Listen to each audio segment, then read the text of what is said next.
স্বাগত জানাচ্ছি বাংলা ভিশনের নিয়মিত আয়োজন এন মোহাম্মদ পাবলিক পার্লামেন্টের সাথে আছে তাইমুর রশিদ। আমার সাথে আজকে আলোচনার জন্য স্টুডিওতে উপস্থিত আছেন চারজন অতিথি। আমার হাতের ডানে আছেন সাবেক সচিব ও রাষ্ট্রদূত জনাব মোফাজ্জল করিম, আছেন গণসংহতি আন্দোলনের প্রধান সমন্বয়কারী জুনায়েদ সাকিব।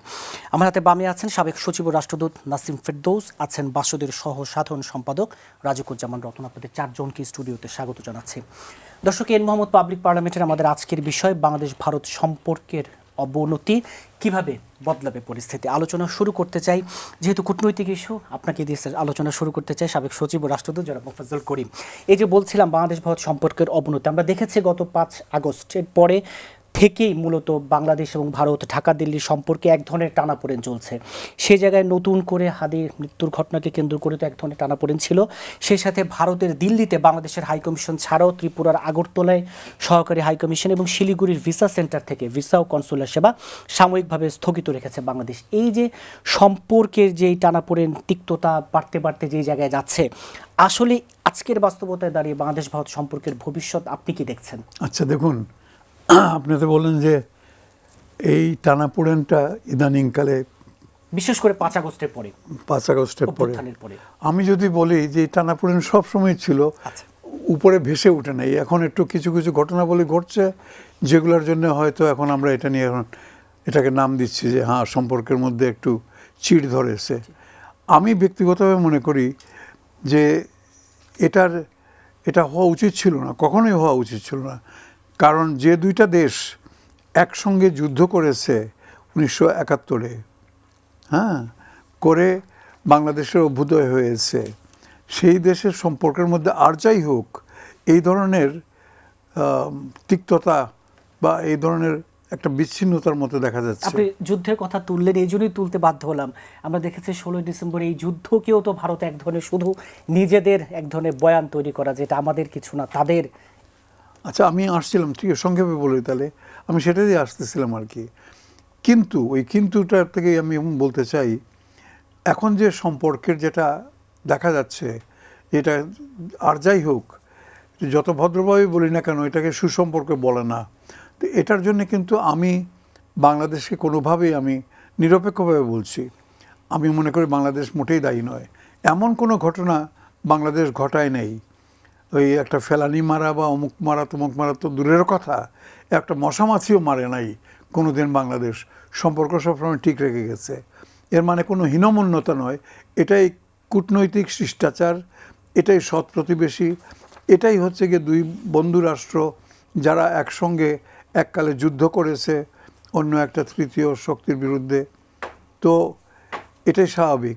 কিন্তু দুর্ভাগ্যের বিষয়, ভারত এটার প্রতিদান ঠিক মতো দেয় নাই বিভিন্ন ব্যাপারে। সেই গঙ্গার পানি বন্টন বলুন বা অন্য যা খুশি বলুন না কেন, যতগুলো অমীমাংসিত ইস্যু আছে, ইস্যু আছে, সবচেয়ে বেশি যেটা জনসাধারণকে, বাংলাদেশের মানুষের, সাধারণ মানুষের কাছে, ওই রাষ্ট্রীয় পর্যায়ে ইত্যাদি বা কূটনৈতিক পর্যায়ে বাদ দিলাম, সাধারণ মানুষের কাছে যেটা সবচেয়ে খারাপ লাগে সেটা হচ্ছে যে মনে হয় ভারত সব সময় আশা করে যে একটা তাদের একটা মানে প্রজা আর কি, প্রজা বা একটা অধীনস্থ হয়ে থাকা আর কি এক্সপেক্ট করে। আর আগে কখনো কখনো বাংলাদেশের পক্ষ থেকে এটা দেখা গেছে বটে, যখনই এটার কম হয়েছে বা যেটা এখন হয় না, তাতে ওনারা গুসা করে ফেলেন এবং সম্পর্কের অবনতি দেখা যায়। This is totally unacceptable.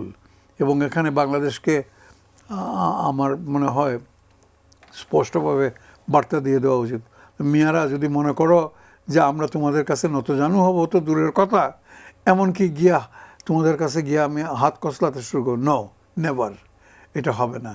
তো সেটাই হচ্ছে কি আসল ব্যাপারটা আর কি, যার জন্যে হয়েছে এই মনোভাবটা আর কি। আর বাংলাদেশ মাথা উঁচু করে সেই 71-ও ছিল, এখনও থাকবে। এমনকি যখন 24 বছর পাকিস্তানিদের সঙ্গে ঘর সংসার করতে হয়েছে একটা অসম অবস্থার মধ্যে, তখনও কিন্তু বাংলাদেশে এখানে আন্দোলন হয়েছে। আমরা যখন ছাত্র ছিলাম বা পরে বা আগে দেখেছি 60-এর দশকে বিশেষ করে, তারপরে তো 71-এর যুদ্ধই হলো, কখনোই বাংলাদেশ মাথা নত করে নাই। অর্থাৎ আমরা মাথা নত করবো না। জি, আবার আপনার কাছে পরে আলোচনায় আসবো। সাবেক সচিব ও রাষ্ট্রদূত নাসিম ফেরদৌস, যেটা মোফাজ্জল করিম বলছিলেন যে কূটনৈতিক যে শিষ্টাচার আছে কিছু, আমরা ভিয়েনা কনভেনশনের কথা বলি, সেই জায়গায় আমরা দেখেছি যখন আমাদের হাইকমিশনের দিকে প্রতিবাদ হয়েছে আমরা কড়া পদক্ষেপ নিয়েছে, কিন্তু দিল্লিতে তো রীতিমতো একেবারে দূতাবাসের সামনে গিয়েই হই হুল্লোড় করা হয়েছে। তারপর আজকের ভিসা সেন্টারগুলো মানে এক ধরনের আমাদের ভিসা সেন্টারগুলো বন্ধ করার জন্য যে ধরনের হামলার শিকার হয়েছে, এই যে সব মিলিয়ে আমাদেরকে এক ধরনের এই যে কি বলবো সবসময় এক ধরনের মাথা নত করে রাখার যেই ভারতের প্রবণতা, কিভাবে দেখেন? না, এটা তো পরিষ্কার যে তারা আমাদেরকে সবসময় চাইবে একটা ভেসেল স্টেটের মতো করে রাখতে, এবং সেইখানেই আমাদের অসুবিধাটা, কারণ আমরা তো স্বাধীন একটা সার্বভৌম দেশ, তো সেটা তারা চেষ্টা করবে সবসময়। এবং সরকার কিন্তু কখনো মুখ খুলে এসব কথা বলবে না, কিন্তু তাদের ইয়ে দিয়ে করাবে, অন্য যেসব সংগঠন আছে তাদেরকে দিয়ে করাবে। তবে বাংলাদেশ ভারতের সম্পর্ক সবসময় যে খুবই তলানিতে ছিল তা কিন্তু না, মাঝে মধ্যে ভালো সম্পর্ক হয়েছে, এবং সেই সম্পর্কটাকে যদি ভারত বজায় রাখতে চাইতো তাহলে কিন্তু দুটো দেশই শান্তিতে এবং অনেক দূর এগিয়ে যেত, ডেভেলপমেন্টের ক্ষেত্রে অনেক উন্নতি হতো। এইটাই আফসোসের কথা যে ভারত কখনোই সেই স্বার্থটা মানে রিজনাল স্বার্থটা দেখে নাই, আঞ্চলিক স্বার্থটা না দেখে তাদের নিজের স্বার্থ দেখেছে। কিন্তু এখন কিন্তু যেহেতু বাংলাদেশের সাথে সম্পর্ক খারাপ হচ্ছে, ভারতের জন্য এটা কঠিন হবে যখনই হোক। আমাদের একটা ইলেকশন তো সামনে হবে, এবং সেই ইলেকশন হলে যেই সরকার আসবে তার সাথে একটা ভালো সম্পর্ক সৃষ্টি করা এবং ভালো সম্পর্ক বজায় রাখা তখন কঠিন হয়ে যাবে। কারণ বাংলাদেশের মানুষ কী চাইবে তখন? বাংলাদেশের মানুষ চাইবে রিটালিয়েশন। এইটার আমরা তো এখনই দেখেছি যে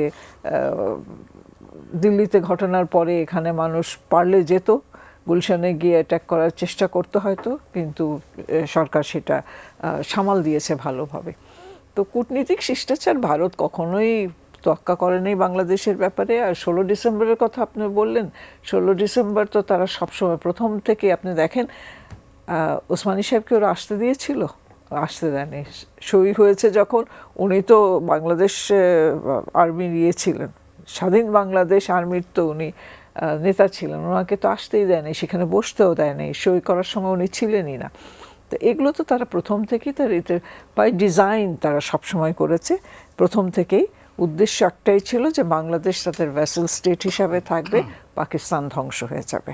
একটা না দুটো উদ্দেশ্য, দুটাই তারা করবে। সুতরাং এই শিষ্টাচারের ব্যাপারে এখন ভারতেও কিন্তু আগামীতে ইলেকশন আছে, এবং সেইটা আমার মনে হয় ভারত সরকারের মাথায় রাখতে হবে। শুধু যে তাদের সেন্ট্রাল ইলেকশন না, অন্যান্য রাজ্যেরও ইলেকশন আছে। সুতরাং সেই ইলেকশনগুলোতে বাংলাদেশকে যদি তারা শান্ত না রাখতে পারে তাহলে তারা এফেক্টেড হবে, কিছু তো এফেক্টেড হবে, সেটা তাদের মাথায় রাখতে হবে। তো আশা করি যে তাদের মাথায় একটু টনক নড়বে। এই সম্পর্কের এই জায়গায় দাঁড়িয়ে বাংলাদেশ সরকারের যত পদক্ষেপ ঠিক পথেই এগুচ্ছে কিনা, যদি আমাদের পররাষ্ট্র মন্ত্রণালয়ের যেসব উদ্যোগ? দেখুন, এই সরকার তো আসলে একটা সরকার সেই অর্থে নয়, এবং যেইভাবে সরকার আছে এখানে কূটনীতিক সম্পর্ক এবং মানে পুরা ফরেন মিনিস্ট্রির যেসব দায়িত্ব এগুলো কিন্তু হচ্ছে না। একটা ভ্যাকিউমের মধ্যে রিলেশনশিপ আগানো যায় না, সম্পর্ক আগানো যায় না বিশ্বের সাথে। তো সেইখানে একটা বিরাট ভ্যাকিউম আছে, এইটা অস্বীকার করার কোনো উপায় নেই। এখানে আরও মানে অনেক অ্যাক্টিভ প্রোঅ্যাক্টিভ একজন লোক দরকার যে এগিয়ে নিয়ে যেতে পারবে। নির্বাচিত সরকার এলে কি এই সংকটটা দূর হবে বলে মনে করেন? কিছুটা হবে দুটি কারণে। একটা হচ্ছে মাথায় স্টেবিলিটি থাকবে, সরকারের মাথায় একটা স্টেবিলিটি থাকবে। তারপরে তো এটা তো একটা পিরামিড, সরকার তো একটা পিরামিড, কিছু প্রতি ধাপেই তাদের কিছুটা স্টেবিলিটি থাকবে। সুতরাং এখানে আমার মনে হয় সম্পর্ক একটু ঠান্ডা হবে। আর বিশেষ করে ভারতের নির্বাচনের পরে কি হয় দেখেন। জি, আবার আপনার কাছে আসবো।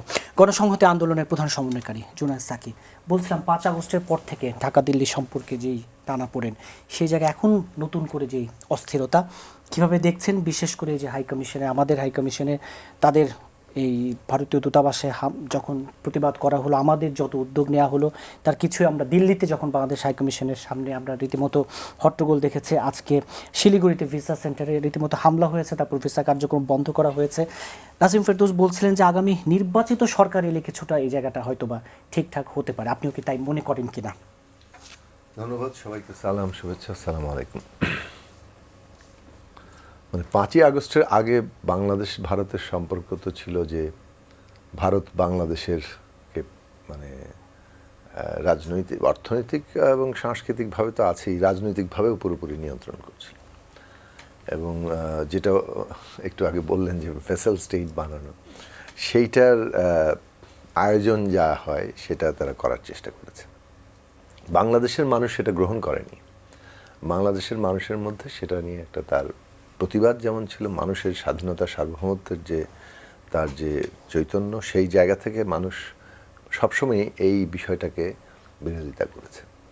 হ্যাঁ, ভারতের সাথে আমাদের একটা ঐতিহাসিক সম্পর্ক আছে, নানা দিক থেকে আছে, এমনকি 71 সালের মধ্য দিয়েও একটা সম্পর্ক তৈরি হয়েছে। কিন্তু এর মানে তো এই নয় যে বাংলাদেশ ভারতের কাছে একটা অধীনস্থ দেশ হবে, একটা ভেসেল স্টেট হবে। সার্বভৌম মর্যাদার যে জায়গাটা বাংলাদেশের মানুষের মধ্যে আছে, আমাদের সরকারগুলো সেটা কতটা রিপ্রেজেন্ট করে, এইটা সবসময় কিন্তু একটা ফারাক থেকেছে। মানুষ সার্বভৌম জায়গা দাঁড়াতে চায়, মর্যাদা চায়, কিন্তু সরকারগুলো সেই জায়গাটাতে দাঁড়াতে পারেনি।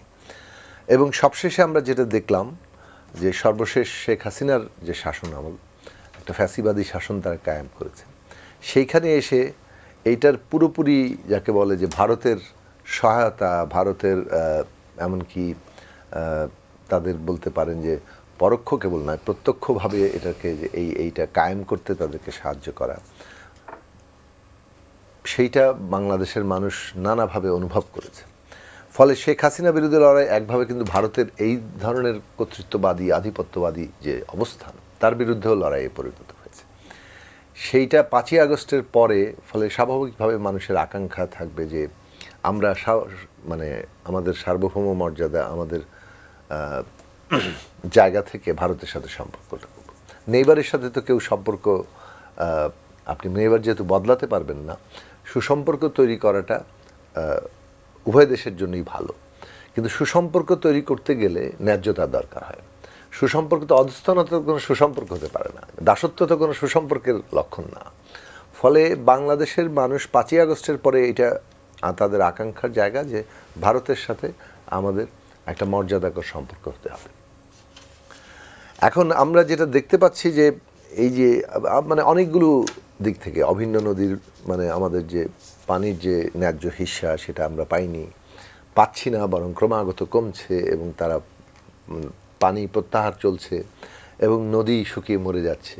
এবং আমরা তো একটা বদ্বীপ, আমাদের এখানে তো যে নদীর পানি প্রবাহ গিয়ে মানে বঙ্গোপসাগরে পড়ে, সেই তার ফলে ওখানে একটা বিশেষ বাস্তবতা তৈরি হয়, একটা প্রকৃতি তৈরি হয়, যে কারণে সুন্দরবন তৈরি হয়েছে।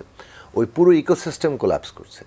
তো এই যে আমরা একেবারে মানে প্রকৃতির দিক থেকে ভয়ঙ্করভাবে যে ক্ষতিগ্রস্ত হচ্ছি, পানি পাচ্ছি না, আমাদের সীমান্তে হত্যা চলছে, এখানে বাণিজ্যের অসমতা, তাদের একতরফা একচেটিয়া নানা ধরনের বিনিয়োগ নামে যেগুলো আমরা দেখেছি, সেগুলোতে বাংলাদেশের স্বার্থ কতটা রক্ষিত হয়েছে সবসময়। কিন্তু আমরা তো বারবারই দেখছি আপনি যে বিষয়টা এগুলোকে পাশ কাটিয়ে সবসময় ভারত শুধু একটি সংখ্যালঘু, এবারও কিন্তু এই সংকটের মূলটাই দাঁড়িয়েছে। আমি ওই জায়গাটাতে এইগুলো তো আমাদের কাজ করেছে। এখন এগুলো মানে এগুলোকে অব্যাহত রাখার জন্যই তারা এমন একটা সরকার এখানে চায় যেটা তাদের নিয়ন্ত্রণে থাকবে, এবং সেটা করতে গিয়েই বাংলাদেশের এই পরিণতি নিয়ে আসছে। এমনকি এখানে নির্বাচন ইত্যাদি এগুলো তাদের কাছে কোনো ব্যাপার না, তারা এখানে কন্ট্রোল রাখতে পারছে কিনা সেইটা হচ্ছে তাদের প্রধান বিবেচনা ছিল।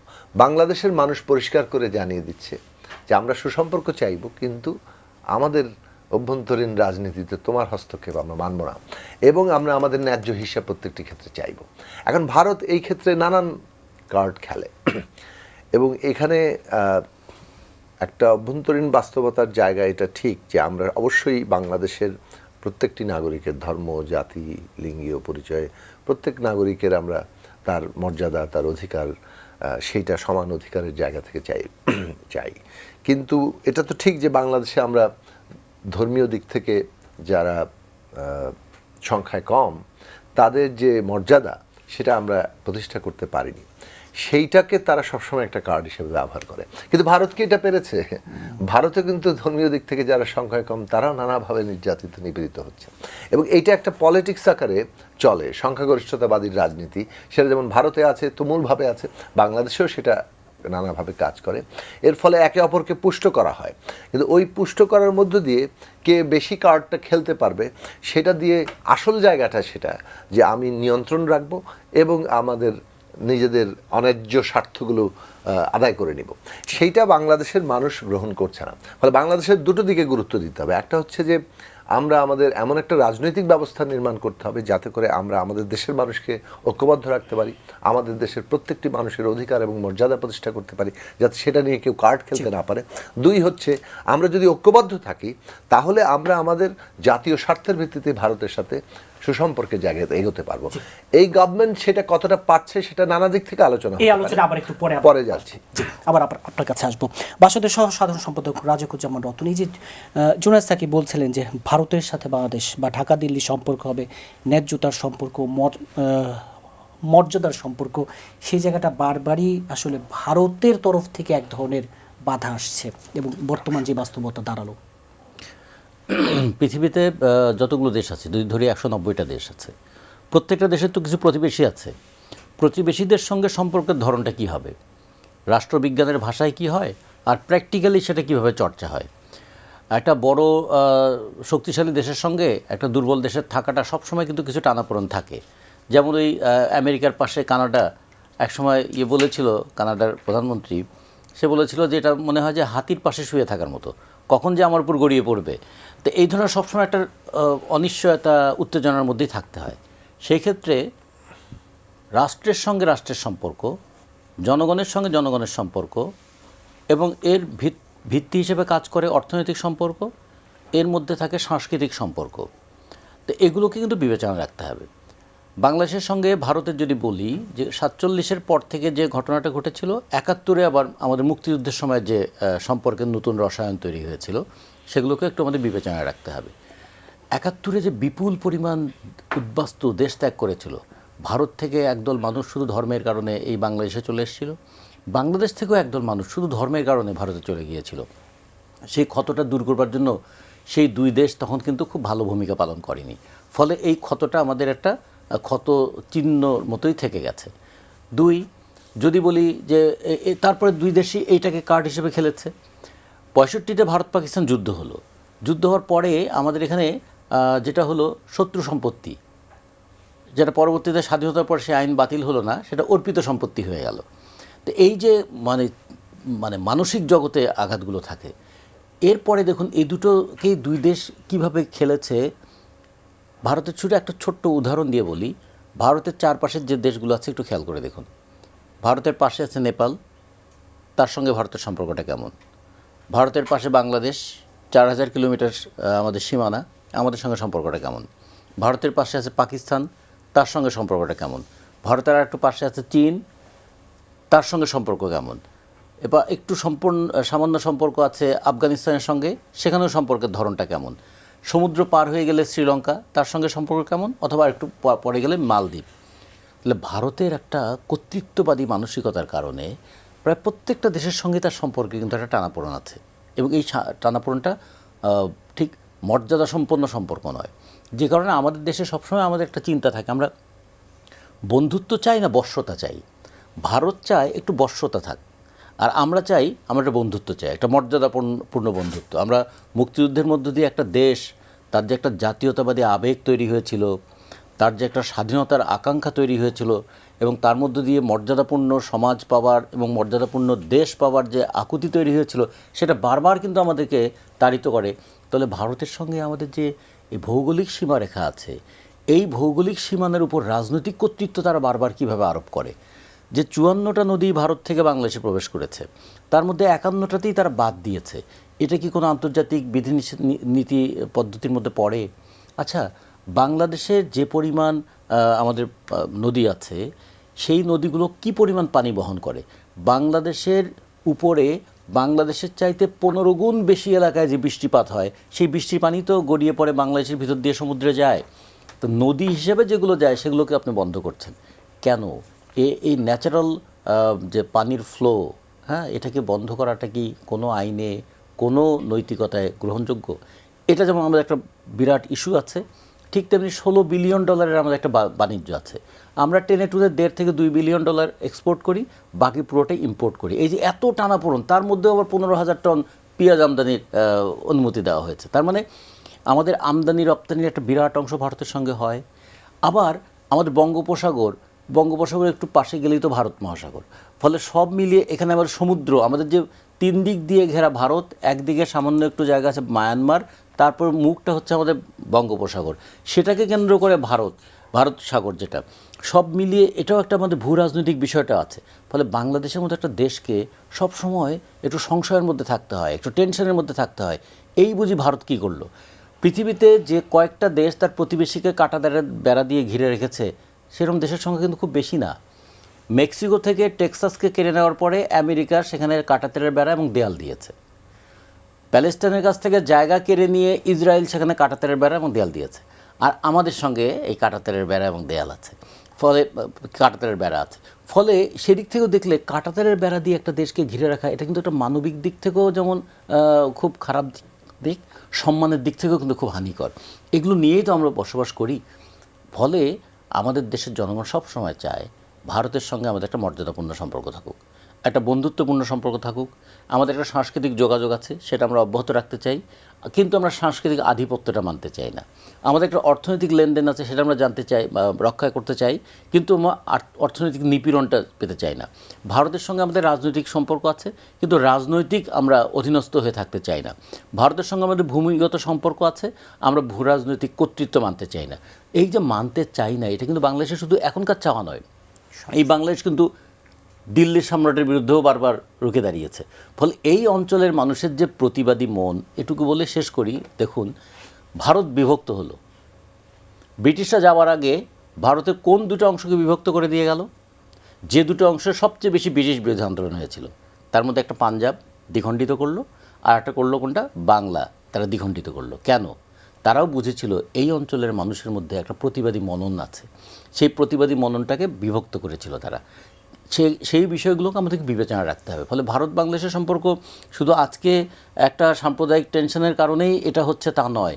এর একটা ঐতিহাসিক ব্যাকগ্রাউন্ড আছে, এর একটা অর্থনৈতিক কারণ আছে, এর একটা ভৌগোলিক বিষয় আছে, তার সঙ্গে ভারতের একটা কর্তৃত্ববাদী মানসিকতা আছে।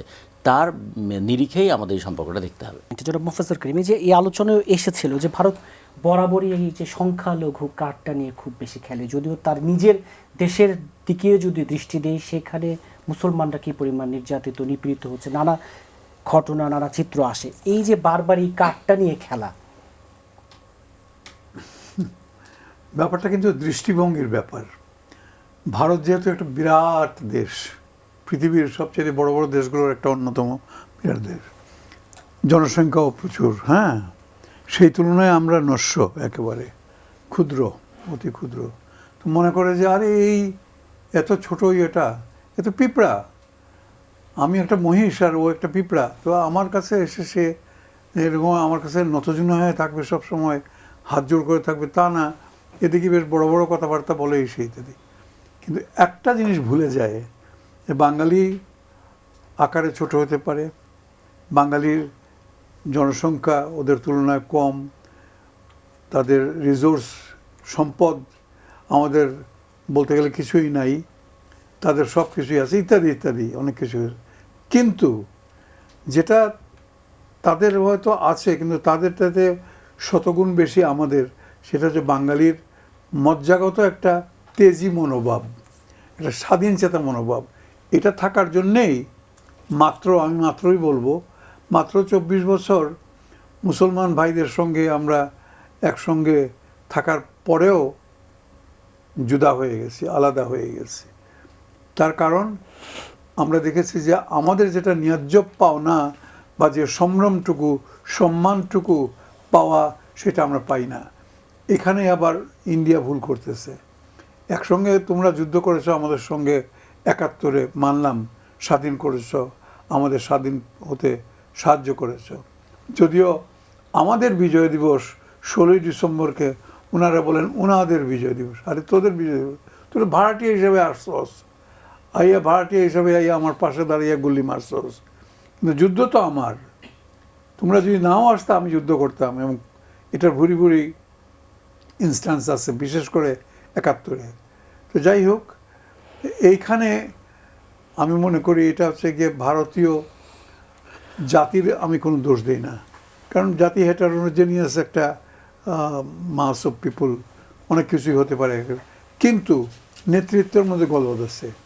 নেতৃত্বের মধ্যে ওনারা মনে করেন যে ওই সিকিম আর ভুটান আর অমুক আর তমুকের মতো আমরাও বোধহয় একটা ছোট্টখাটো এক ফু দিলে পরে গিয়ে তাদের কাছে একেবারে সাষ্টাঙ্গে প্রণাম করব। No, it will not happen anyway. তো এই যে দাদাগিরি ফলানোর চেষ্টা, এবং এটা যখন আমরা টের পাই তখনই খারাপ লাগে।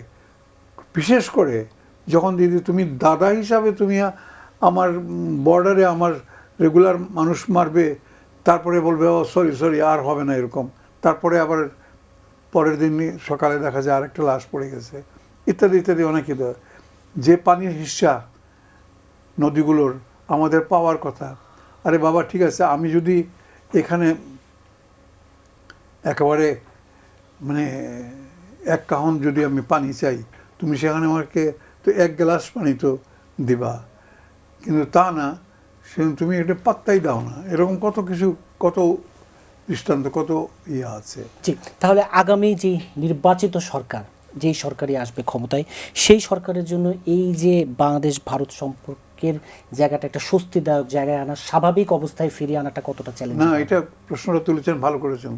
কারণ সত্যি কথা বলতে গেলে সম্পর্ক স্বাভাবিকরণের জন্যে বা নিজেদের মর্যাদাকে উঁচু করে ধরার জন্যে গত আমাদের সরকার দীর্ঘদিন যারা 15-16 বছর যাবৎ শাসন করে গেছে, তাদের তরফ থেকে কোনো উদ্যোগ তো দূরের কথা, এমনকি কোনো মনোভাবও কখনো দেখা যায় নাই। সবসময় তারা এই যে জিউজুর গড় গড় নতজানু নীতি, যেটা নতজানু হয়ে ছিল। কী জন্যে? তাহলে তাদের সুবিধা যে কোনো ঠেকায় ও ঠেকায়, ভাই দেখো এখানে কিন্তু বড় বিরোধী দল এই করছে সে করছে, একটু ইয়ে করো, বাস ওনারা তলে তলে কিছু কয়েক মানে $1 মিলিয়ন টলার পাঠিয়ে দিলেন, আর কিছু লোকজন পাঠিয়ে দিলেন এই শীতে, নানাভাবে আর কি। তো এটা এখন বর্তমান যে প্রেক্ষিত যেহেতু পরিবর্তন হয়েছে আমাদের দেশে, এখন কিন্তু সাহেবদের বোঝা উচিত, আমাদের বন্ধুদের প্রতিবেশীদের বোঝা উচিত যে আগের এই নীতি নিয়ে চলবে না, তোমাকে এখন সমানে সমানে ইয়ে হতে হবে। আমরা সমান মর্যাদা সমমর্যাদা পেতে চাই আমরা, এবং সেটা যদি না করে তাহলে এই সম্পর্ক কখনো ইয়ে হবে না, ভালো হবে না। কারণ বাঙালি জান দিবে কিন্তু মান দিবে না, এটা ইতিহাস বলে। এটা জি, আবার আপনার কাছে আসবো। সাবেক সচিব ও রাষ্ট্রদূত নাসিম ফেরদৌসী, যে ভারতের বোঝা উচিত ছিল 1.5 বছরের বেশি সময় ধরে তো বুঝলো না, আগামী নির্বাচিত সরকার এলে কি বুঝবে? ভারত কি গত 54 বছরে কিছু বুঝেছে? সেটাও তো বোঝে নাই তারা। সুতরাং তারা তো বোঝে ঠিকই, তারা কোনোদিনও আমাদেরকে সেই স্বাধীনতাটা, কোট আনকোট স্বাধীনতাটা কোনোদিনই দিতে চায়নি, দিবেও না। সবসময় একটা সম্পর্কের মধ্যে একটু ইয়ে রাখবে, টানাপোড়েন রাখবে, যাতে করে আমরা সবসময় তাদের কাছে নতজানু থাকি। এটা তারা সবসময় চেষ্টা করবে। এবং দুর্ভাগ্যবশত আমাদের সম্পর্ক বিশ্বের বড় বড় দেশগুলোর সাথে যে খুব ভালো তা না, সবার সাথে যে খুব ভালো তা না।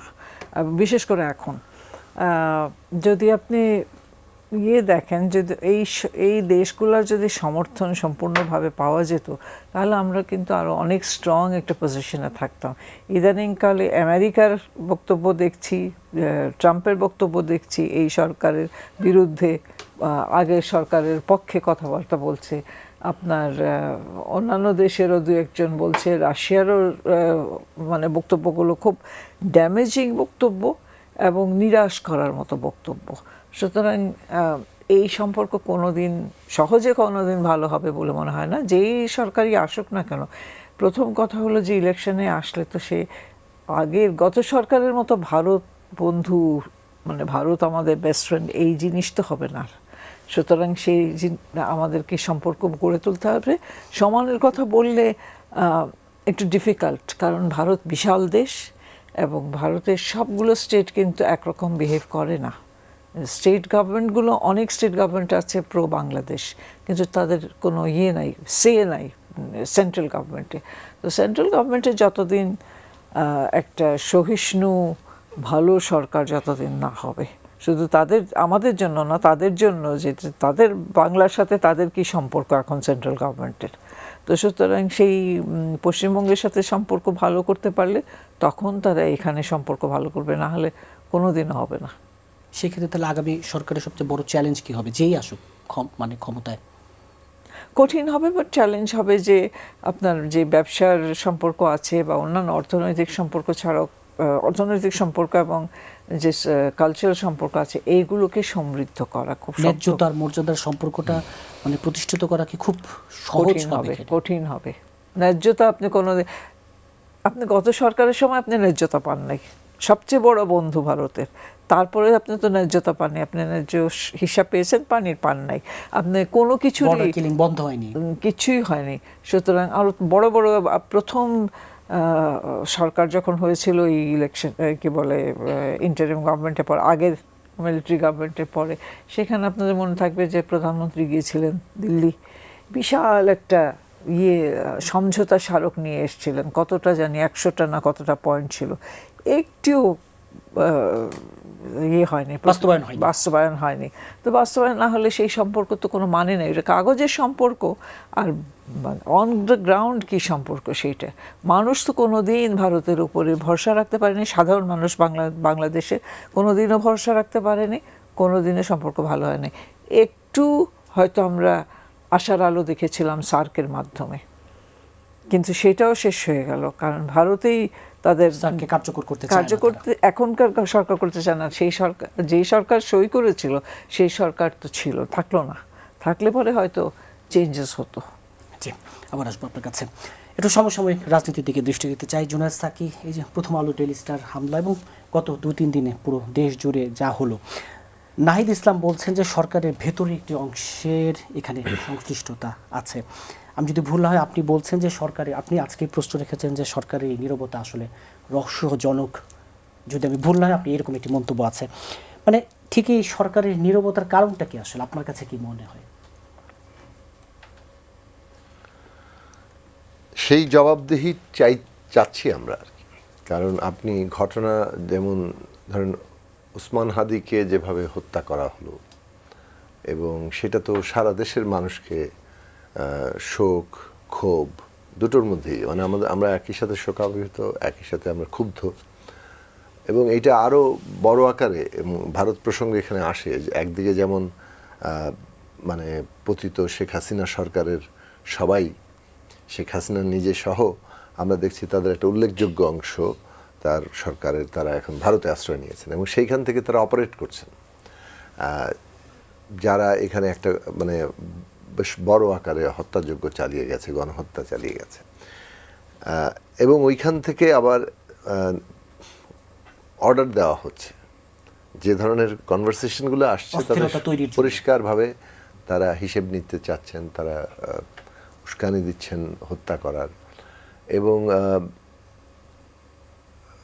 মানে এই যে তৎপরতাগুলো সেটার ফলাফল হিসেবে আমরা দেখতে পাচ্ছি যে জুলাইয়ের যে শাহাদাত সেটা কন্টিনিউ করছে। মানে এখন এসে ওসমান হাদির এই শহীদ হওয়া সেটা কিন্তু একটা কন্টিনিউয়েশন হিসেবেই আছে, ফলে সবার মধ্যে একটা ভীষণ ক্ষোভ তৈরি করেছে। এবং আবার শেষ পর্যন্ত যখন দেখা যায় ওসমান হাদির হত্যাকারীরা আবার ভারতে পালিয়ে গেছে বলে একটা বড় আকারের অভিযোগ ওঠে, তখন মানুষের মধ্যে কি প্রতিক্রিয়া হতে পারে সেইটা আমরা অনুমান করতে পারি, এবং সেটার প্রকাশ আমরা দেখছি, তার জানা যায় সর্বত্র। এখন এই ভারতকে কিন্তু এই জিনিসটা বুঝতে হবে যে একটা দেশের জনগোষ্ঠী যদি আরেকটা দেশের ব্যাপারে এই রকম মানে বিরোধাত্মক জায়গায় চলে যায়, তো সেই দেশে এইরকম কতগুলো স্যাবোটাজ করে কিংবা কোনো একটা গ্রুপকে কি বলে যে একটা নিজেদের প্ল্যান্টেড শক্তি হিসেবে নিযুক্ত করে তারা এইটাকে নিয়ন্ত্রণ করতে পারবে না, এখানে কোনো কাজ করতে পারবে না। ক্রাইসিস তৈরি করতে পারবে কিন্তু এটা আসলে কার্যত কোনো সুসম্পর্কের জায়গায় এখানে থাকবে না। ফলে ভারত যদি সত্যি সত্যি বাংলাদেশের সাথে সুসম্পর্ক চায়, সেইটা আজকে ভারত সরকারকে সিদ্ধান্ত নিতে হবে যে তারা বাংলাদেশের অধিকার মর্যাদা সেটা মানে ভিত্তিতে বাংলাদেশের সাথে তারা সুসম্পর্ক করবে কিনা। অন্তর্বর্তী সরকারের এবং ভূমিকা তো এখানে- বারবার প্রশ্নবিদ্ধ হচ্ছে। এইখানে যে জিনিসটা আসছে যে ভারতের যেমন এটা সিদ্ধান্ত নেওয়ার ব্যাপার, বাংলাদেশের জায়গা থেকেও কিন্তু এটা সিদ্ধান্ত নেওয়ার ব্যাপার আছে যে আমরা কি নতজানু জায়গায় থাকবো, আমাদের কি আমরা প্রতিযোগিতা করতে থাকবো যে আচ্ছা কে ভারতের আশীর্বাদ পাবে এবং তারপর আমরা আমাদের এখানে রাজত্ব কায়েম করব। সেইটা বাংলাদেশের একটা গোড়ার রাষ্ট্র মানে গঠনগত সমস্যা। আমরা এই কথাগুলো গত 10-15 বছর ধরে বহুবার টকশোতে বলেছি যে একটা দেশের রাজনৈতিক ব্যবস্থা যদি এরকম থাকে যে যেখানে সকলেই অংশীদার মনে করে, প্রতিযোগিতা আছে, প্রতিদ্বন্দ্বিতা আছে, ক্ষমতা নিয়ে ব্যাপক দ্বন্দ্ব আছে, কিন্তু প্রত্যেকে একটা অভিন্ন রাজনৈতিক ব্যবস্থার অংশীদার যদি মনে করেন, তাহলে সেখানে একটা ন্যূনতম জাতীয় ঐক্যমত্য তৈরি হয় এবং সেই রাজনৈতিক ব্যবস্থা এমন একটা রাষ্ট্রের কে দাঁড় করায় যেটা অপর রাষ্ট্রের সাথে সম্পর্কের ক্ষেত্রে সে একটা জাতীয় স্বার্থের জায়গা থেকে করতে পারে। কিন্তু আমরা এই অভিন্ন রাজনৈতিক ব্যবস্থা গড়ে তুলতে পারি নাই, ন্যূনতম ভোটের কোনো ব্যবস্থা এই দেশে নাই হয়ে গিয়েছিল। ফলে আমাদের এখানে যে ক্ষমতায় যাচ্ছে বাকিরা সবাই রাষ্ট্র কাঠামো কিংবা রাজনৈতিক ব্যবস্থার বাইরে ছুঁড়ে ফেলে দেওয়া হচ্ছে এবং তারা কারো না কারো, যেহেতু জনভিত্তি নাই, তারা কোনো না কোনো বিদেশি প্রভুর আশীর্বাদ নিয়ে ক্ষমতায় থাকতে চাইছে। এইটা বাংলাদেশের গঠনগত রাষ্ট্রের গঠনগত সমস্যার জায়গা। ফলে আমাদের লড়াইটা একটা ছিল যে এমন একটা রাজনৈতিক ব্যবস্থা গড়ে তোলার যেখানে সবাই অংশীদার মনে করবে। এখন আমি এখানে কারেকশনটা আসি যে আমরা দেখলাম যে এই যে প্রথম আলো ডেইলি স্টারে হামলা কিংবা উদীচী ছায়ানটে হামলা এবং সাথে আরও অনেকগুলো ঘটনা, ওই যে আপনার লক্ষ্মীপুরে আগুন দিয়ে বিএনপি এক নেতা মেয়েকে পুড়িয়ে ফেলা, আয়সা যে পুড়ে মরে গেল, কিংবা ভালুকায় একজন শ্রমিক তাকে কিভাবে মানে অভ্যন্তরীণ দ্বন্দ্ব কিন্তু ধর্ম অবমাননার একটা অভিযোগ ফালতু ভুয়া অভিযোগ তুলে তারপর তাকে মেরে ফেললো, পিটিয়ে তারপর পুড়িয়ে দিল। এই সব ঘটনাবলীর একটা উদ্দেশ্য পরিষ্কারভাবে বোঝা যায় যে তারা ইলেকশন বানচাল করতে চাইছে। ফলে ইলেকশন বানচালের যে একটা ষড়যন্ত্র আছে যে হাদিকে হত্যা করা এবং আরও অনেক এরকম জুলাই অংশগ্রহণকারী যোদ্ধাদের হত্যা করা, একটা নাশকতার পরিবেশ সৃষ্টি করা, তেমনি আরেকটা গ্রুপ দেখা যাচ্ছে যে মানে মনে হচ্ছে যে দুইটা গ্রুপের স্বার্থ এক জায়গায় মিলে যাচ্ছে, যে তারা এখানে এই যে মানে প্রথম আলো ডেইলি স্টারে হামলার মধ্য দিয়ে তার মানে বিশেষ একটা পক্ষকে চিহ্নিত করে আবার তারা পাল্টা বিভাজন তৈরি করতে চাইছে। শেখ হাসিনা যেভাবে এক ধরনের বিভাজনের রাজনীতি তৈরি করেছে, এখন মনে হচ্ছে যে তার পাল্টা বিভাজনটা তৈরি করে একটা নতুন মানে জবরদস্তি শাসন এখানে যেন উত্থান ঘটে এবং সেটা যদি ঘটে তাহলে আমরা ওই অভিন্ন রাজনৈতিক ব্যবস্থা গড়তে পারবো না যেখানে আমাদের একটা ঐক্যের জায়গা, মানে একটা দেশ হিসেবে একটা জনগোষ্ঠী হিসেবে যে ন্যূনতম ঐক্যের জায়গা রাজনৈতিকভাবে সংগঠিত থাকে, সেটা আর আমরা হবে না। সেটা যদি না হয় তাহলে আমাদের মধ্যে কেউ না কেউ থাকবে যে অন্য রাষ্ট্রের কি বলে ক্রীড়নক হিসেবে এখানে ভূমিকা রাখবে। ফলে আপনি দেখবেন যে যে জনগোষ্ঠী নিজেরা বিভক্ত তাদের মধ্যেই কিন্তু বিদেশি কর্তৃত্ব প্রতিষ্ঠিত হয় এবং যারা নিজেরা ঐক্যবদ্ধ রাজনৈতিক ব্যবস্থা থেকে তাদেরকে কিন্তু আপনি ওই জায়গাটাতে পারবেন না। ফলে আমাদের পলিটি নির্মাণ করতে পারছি কিনা আমরা, সেটা আমাদের জন্য খুব গুরুত্বপূর্ণ প্রশ্ন। ফলে একটা গণতান্ত্রিক রাজনৈতিক ব্যবস্থা আমাদের পুরো জনগোষ্ঠীকে প্রতিদ্বন্দ্বিতা সত্ত্বেও ঐক্যবদ্ধ করবে। আজকে ডেইলি স্টার, প্রথম আলো এই পুরো হামলার জায়গাটা হচ্ছে গণতান্ত্রিক রাজনৈতিক ব্যবস্থা গড়ে তোলার মানে একটা বিপরীত জায়গা এবং পুরনো বিভাজন, মানে ফ্যাসিস্টরা যে বিভাজনটা তৈরি করেছিল তারই একটা নবায়ন ঘটানো হচ্ছে। তাহলে গভর্নমেন্টের রোলটা কি হওয়ার কথা ছিল? এই সরকার হচ্ছে কি বলে অভ্যুত্থানের আকাঙ্ক্ষার উপর দাঁড়িয়ে থাকা সরকার, আকাঙ্ক্ষাকে বাস্তবায়ন করবে। যে অভ্যুত্থানের আকাঙ্ক্ষা স্পষ্টত গণতান্ত্রিক ব্যবস্থা, গণমাধ্যম, যে কোনো আপনি যে ধরনের সংজ্ঞায় গণতন্ত্রকে ফেলেন, গণমাধ্যম এখন তার অবিচ্ছেদ্য অংশ। সুতরাং গণমাধ্যমের উপর আক্রমণ মানে গণতন্ত্রের উপর আক্রমণ করা, একটা গণতান্ত্রিক রাষ্ট্রের উপর আক্রমণ করা। এইটাতে গভর্নমেন্টের ভূমিকা হবে যে কোনো মূল্যে এটাকে রক্ষা করার জায়গায়। আমরা গভর্নমেন্টকে দেখলামই না, মানে ঘোষণা দিয়ে ফেসবুকে স্ট্যাটাস দিয়ে সবাইকে আহ্বান জানানো হচ্ছে, সবাই সেখানে যাচ্ছে, কিন্তু এই সরকার 16 মাস 18 মাস হয়ে যাচ্ছে, তারা কিন্তু এখনও তার আইন শৃঙ্খলা বাহিনী এইটুকু এফেক্টিভ জায়গায় আসেনি যে অল্প সংখ্যক লোকই, কিন্তু খুব বেশি লোক না, বাকিরা দর্শক হিসেবে আছে। তার মানে আবহাওয়াটা এমনভাবে তৈরি হয়েছে যে অল্প সংখ্যক লোক এই ধরনের ঘটনা ঘটিয়ে ফেলতে পারে এবং বাকিরা ভয় থাকে যে এটাকে আসলে বোধহয় প্রতিরোধ করা যাবে না, কারণ গভর্নমেন্টের রোল এখানে খুব স্পষ্ট নয়। তার গভর্নমেন্ট যদি এখানে স্ট্রং পজিশন নিত যে এইটা আমরা করতে দেব না, আপনি প্রথম আলোর সাথে একমত নাই হতে পারেন, প্রথম আলোর সমালোচনা করেন, ডেইলি স্টারের সমালোচনা করেন, বাংলা ভিশনের সমালোচনা করতে পারেন, আপনি নতুন জায়গা তৈরি করতে পারেন, আপনি নতুন সংবাদ মাধ্যম গড়ে তোলেন। এমনকি ওসমান হাদিও সেইটাই বলেছিল, 10টা প্রথম আলো তৈরি করো, কিন্তু সেই জায়গাটাতে কিন্তু গেল না। ওসমান হাদির হত্যার ফলে যে ক্ষোভ তৈরি হচ্ছে তাকে ব্যবহার করা হলো আবারও পুরনো বিভাজনের রাজনীতি জায়গাতে। ইন্টারেস্টিং যে ওসমান হাদি কিন্তু একটা ডেমোক্রেট, তার বিভিন্ন বক্তব্য আছে বিভিন্ন পর্বে, সব বক্তব্যের সাথে যে আমিও একমত তা না, প্রত্যেকের পার্থক্য থাকতেই পারে, কিন্তু তার একটা জায়গা তৈরি হচ্ছিল যে গণতান্ত্রিক একটা প্রক্রিয়ার মধ্যে কিন্তু ও নিজেকে ফেলছিল, ইলেকশনের মধ্যে যাচ্ছিল, এবং ইলেকশনটা যে দরকার এবং আমাদের গণতান্ত্রিক উত্তরণের জন্য, বিশেষভাবে সংস্কারগুলোর জন্য যখন আমরা এই পথরেখায় আছি, তখন মানে একদিকে যেমন পতিত ফ্যাসিস্টরা ইলেকশন বানচাল করতে চাইছে, তেমনি আরেক দলকে আমরা দেখতে পাচ্ছি তারা ওসমান হাদির হত্যার মানে ফলে যে ক্ষোভের সৃষ্টি হয়েছে সেটাকে কাজে লাগিয়ে তারাও ইলেকশন বানচাল করছে, প্রকাশ্যে তারা বক্তব্য দিচ্ছে। এই দুটো জায়গায় আসলে বাংলাদেশের যে অস্তিত্বের জায়গা থেকে যদি আমরা দেখি এবং আমরা অন্য রাষ্ট্রের নিরিখে আমাদের স্বাধীনতা, সার্বভৌমত্ব, মর্যাদার জায়গা দেখি, তাহলে সেটার সাথে সাংঘর্ষিক হয়ে যাচ্ছে। জি, রাজগুজ্জামান রতন, এই যে প্রথম আলো ডেইলি স্টার সহ এই গত দুদিনে পুরো দেশ জুড়ে যা হলো, জোনেস সাকিব বলছিলেন যে আবারও সেই বিভাজনের রাজনীতিটাকে কাজে লাগিয়ে নির্বাচন বানচালের চেষ্টা, সেটা তো আছে, কিন্তু যে সরকারের ভূমিকা, যখন নাহিদ ইসলাম বলছেন যে সরকারের ভেতরের একটি অংশের সংশ্লিষ্টতা আছে, যে সব হয়ে গেল, এখন দেখবেন ছায়ানটের সামনে সারাদিন বিজিবি দাঁড়িয়ে আছে, র্যাব দাঁড়িয়ে আছে, পুলিশ দাঁড়িয়ে আছে, যখন ভাঙচুর হলো তখন কোথায় ছিল, যখন প্রথম আলো ডেইলি স্টারে হামলা হলো কয়জন আর মানুষ ছিল, সরকারের মানে ব্যর্থতাকার এবং সরকারের ভূমিকা। সরকারের ভূমিকা নিয়ে কথা বলতে গেলে আমাদের কয়েকটা বিষয় বলতে হবে। সরকার কি চেষ্টা করে ব্যর্থ হয়েছে নাকি চেষ্টা করেনি? 2, সরকার কি তার সক্ষমতা ছিল না, তার সদিচ্ছা ছিল না? 3 নম্বর, সরকার কি তাহলে প্রশ্রয় দিয়েছে? যেমন নাহিদ যে কথাটা বললো, নাহিদ তো সরকারের একটা পার্ট ছিল, সে যখন বলছে সেটাকে গুরুত্বের সঙ্গে নিতে হবে। এবং একসময় পশ্চিমবঙ্গের মুখ্যমন্ত্রী ছিলেন বুদ্ধদেব, তিনি একটা কথা বলেছিলেন যে কোনো সরকার যদি না চায় কোনো ধরনের দাঙ্গা হতে পারে না। ফলে আমরা এটা বারবার দেখেছি এটা। এবং যখন প্রথম আলো ডেইলি স্টারের পক্ষ থেকে সহযোগিতা চাওয়া হচ্ছিল, এমনকি প্রধান উপদেষ্টার প্রেস সচিব তিনিও তার অসহায়ত্ব এবং দুঃখ প্রকাশ করলেন।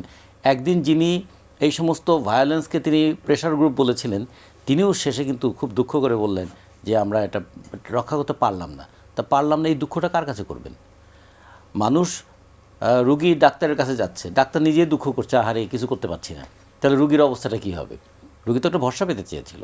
এখন এই সরকার সম্পর্কে মানে অনেকে এরকম বলে যে একটা চুটকি ছিল না স্কুলে, যে পরীক্ষার ডিসেম্বর মাস, পরীক্ষার রেজাল্ট হয়েছে, ছেলে বাসায় এসছে, বাবা বলছে কিরে কী খবর, পাস করছিস? বলে না। ফেল করছিস? বলে না। পাসও করিস নাই, ফেলও করিস না, তাহলে কি? বলে 1 ক্লাস নিচে নামায় দিছে। তা এখন অভ্যুত্থানের পরে আমরা পাস ফেল তো দূরের কথা, আমাদের 1 ক্লাস নিচে নেমে গেলাম। তো এইটার জন্য তো আমরা অভ্যুত্থান করি নাই, তাই না? আর আরেকটা বিষয় দেখুন, ভারত বাংলাদেশ সম্পর্কটাকেও কীভাবে ব্যবহার করা হয়। এই যে দীপুকে যে পুড়িয়ে হত্যা করা হলো, ওর এখন পর্যন্ত কোনো প্রমাণ পাওয়া গেল না সে ধর্মের বিরুদ্ধে কোনো কথা বলেছে কিনা। প্রথমত যদি বলে থাকে তাহলে তার বিচার হবে, দ্বিতীয়ত সে বলে নাই।